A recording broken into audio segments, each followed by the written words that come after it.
I was put through an absolute ringer of emotion.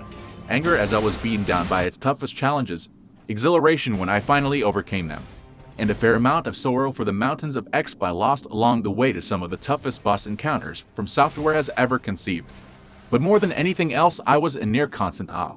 From the many absolutely jaw-dropping vistas, the sheer scope of an absolutely enormous world, the frequently harrowing enemies, and the way in which Elden Ring nearly always rewarded my curiosity with either an interesting encounter, a valuable reward, or something even greater.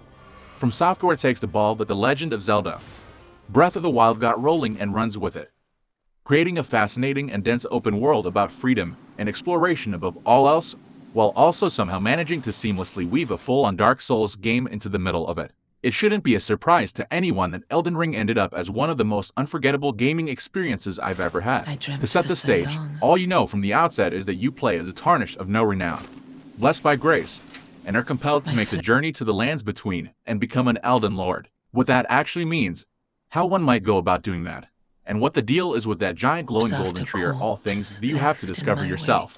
Like other FromSoft games, the grand story is hard to fully digest on a first playthrough, especially because there's no in-game journal to refresh you on the events, characters, or unique terms you encounter across dozens of hours.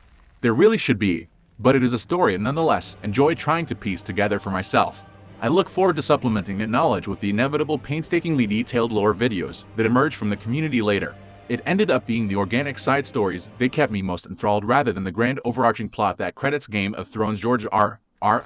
Martin as its scenario writer. FromSoft smartly doesn't change much in its approach to these from the Souls games, Bloodborne, or Sekiro. You'll just naturally meet characters as you explore and discover the world and become involved in their problems. There are no markers on the map, no waypoints to guide you to them, and these characters don't always flag you down or initially want or need anything from you. They're just people with their own agendas and goals, whose stories are impacted based on your own actions or inactions. A few things set Elden Ring apart from games like Skyrim that provide a similar openness. Again, this is not unprecedented, but a few things set Elden Ring apart from games like Skyrim that provide a similar openness. For one, Elden Ring doesn't scale enemy levels to match your own at all. So jumping into a later region means you're always dealing with stronger enemies, making the risk/reward prospect of doing so very real. But perhaps more notably, the way its different areas are connected makes finding these new ones more than a simple matter of choosing a direction and heading towards it. Limgrave is designed very specifically with a main path in mind that takes you through Stormvale Castle, and finding a way around that truly feels like you've discovered a hidden passage or alternate route, which is a super cool feeling not present in most open worlds I've explored. You also have more freedom in how you approach combat than any previous FromSoft game thanks to a bunch of familiar new systems that are used in interesting ways here. Elden Ring's difficulty surprised me, even as a veteran of the Souls-like genre. The Ashes of War system essentially combines two elements of prior Souls games, weapon affinities and weapon skills, by making them items that you can freely equip to your armament. For example, let's say I find a really good rapier, and I really like the moveset, but I'm building my character with a focus on the intelligence stat, which means it won't get the kind of damage bonuses it needs to be a viable weapon. If I find an Art of War that bestows a magic spell onto a weapon, I can equip it and transform it into a magic weapon, thereby giving it intelligence scaling on top of whatever skill the Ash of War has. Best of all, if I eventually decide to respec into a different build, I can still keep the same weapon, and just put a different Ash of War onto it. Of course, you also have to find a specific item to unlock the different affinities, but it's nonetheless an incredibly smart addition that allows for a ton of variety in your preferred weapons. The most important element of Elden Ring's philosophy, though, is the freedom to just walk away and do something else when you hit a wall. Elden Ring is hard, which is to be expected from a FromSoft game, but its difficulty surprised me, even as a veteran of the Souls-like genre. I hit multiple points, even all the way up until the moment when I reached the very last boss, where I'd unlocked paths to several bosses and simply could not make headway on any of them. But even though I hit dead ends on those paths, there was always somewhere else I could go. A region I hadn't thoroughly explored, an NPC quest that I had set aside for later, a light of grace indicator that I had not yet followed. There was never a point in Elden Ring when I was at a complete loss of what to do, and every time I explored those other regions and followed those alternate paths, I would find new gear and items, level up my stats, or learn new spells or skills that would eventually give me the extra edge I needed to power through a boss that had given me problems. It isn't just the promise of making my numbers go up that called me to turn over every stone on the map. The lands between is positively brimming with riches, intrigue, and danger at every turn. Much of what Elden Ring's open world does well can be traced directly back to things that made Breath of the Wild stand out from the many open world games that came before it. The PC version of Elden Ring also unfortunately borrows some of Breath of the Wild's stuttery framerate woes.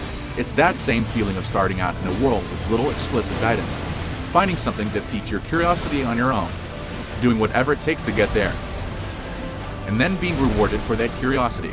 In Elden Ring, very rarely did my predictions come true. The big difference is that in Breath of the Wild, I could usually predict what's going to happen when I get to that orange glowy thing off in the distance. I'll do a puzzle, unearth a shrine, do another puzzle, and probably get a cool temporary weapon, and a spirit orb. That's not to take anything away from Breath of the Wild. It was awesome. But that pattern became somewhat routine well before the end. In Elden Ring, by contrast, very rarely did my predictions come true.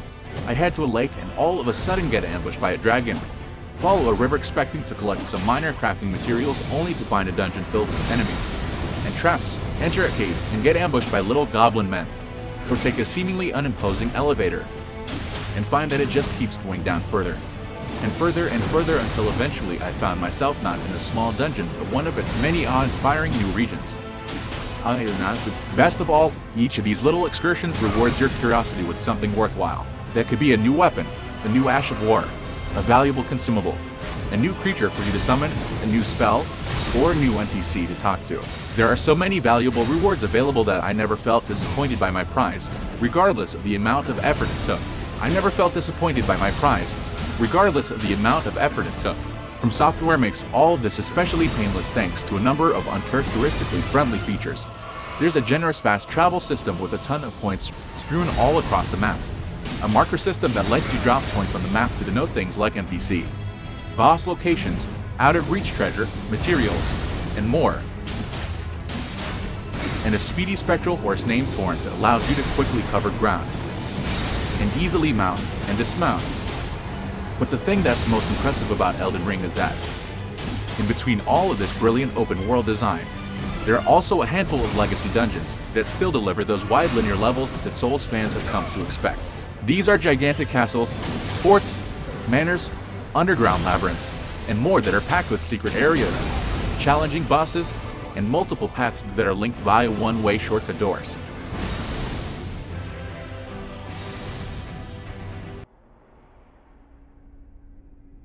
Our seed will look back upon us and recall an age of fracture.